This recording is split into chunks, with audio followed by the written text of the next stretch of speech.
You are sitting somewhere ordinary, a cafe, a train, a waiting room, and without deciding to, you turn your head. Someone across the room was looking at you.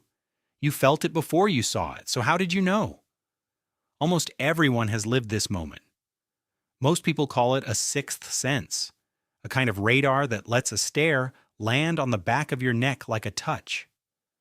But the real reason you feel watched is far stranger than a sixth sense. And it is far older than you are. Start with the version you have probably heard. In the 1990s, a biologist named Rupert Sheldrake popularized something he called the sense of being stared at. People sat with their backs turned, while others behind them stared or looked away, and he claimed they could feel the difference. The idea spread fast because it confirmed what everyone wanted to believe. But when other researchers ran the test under stricter controls, the effect evaporated. People did no better than a coin flip. So if there is no invisible beam crossing the room, what is happening when the hairs lift on your arms? The answer begins not with what your eyes see, but with what they reveal. Look closely at a human eye. You will notice something almost no other animal shares with you: a wide band of bright white around the colored center. That white is the sclera, and in our species it is exposed to a degree that is genuinely strange in the animal world. Look into the eye of a chimpanzee, and you cannot easily tell where it is aimed. Yours announces your attention to the entire room. Why would evolution build you an eye that gives you away? The anthropologist Michael Tomasello proposed an answer he called the cooperative eye hypothesis. Our ancestors leaned so heavily on cooperation, on reading each other's intentions, that the benefit of sharing our gaze outgrew the danger of revealing it. We became a species whose eyes were built to be read. And a creature with eyes built to be read had to become extraordinarily good at reading everyone else's.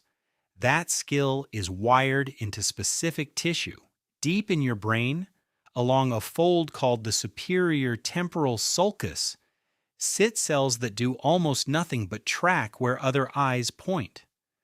In the 1980s, the neuroscientist David Parrott recorded individual neurons that fired for gaze direction, including a special set that responded most fiercely to one thing: a face looking straight back.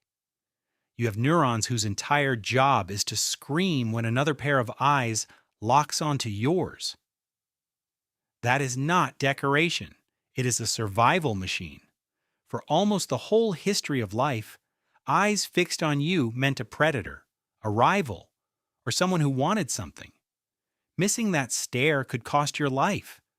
Noticing one that meant nothing cost almost nothing. So evolution set your detector to fire early and often. Better to spin around 1,000 times for nothing than to miss the gaze that came to kill you. And here is the part that turns the mystery inside out. Your brain does not wait for proof. It guesses. When a gaze is even slightly ambiguous, you do not assume they are looking past you. You assume they are looking at you. The vision scientists Isabel Marichal and Colin Clifford showed this directly. When they blurred the line between looking at and looking away, people fell again and again onto the same assumption: that person is looking at me. So picture what is really happening in that cafe. No signal is creeping up behind you. Your peripheral vision is constantly gathering scraps you never consciously notice. A head angled your way, a figure gone still. A fast ancient layer of your brain, including a small structure called the amygdala, registers the hint of a gaze before your conscious mind catches up. Tuned to overdetect, it hands you a feeling instead of a fact: a prickle, a pull. Turn around. Do you see the trick now? The feeling of being watched is not proof that you are being watched.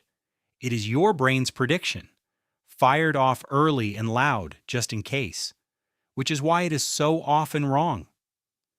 You have felt the eyes turned and found no one there. That is not a failed sixth sense. That is an alarm doing what it evolved to do. The ancestor who ignored the prickle and was right died for it. The one who turned for nothing felt foolish and lived. You are descended from the second kind.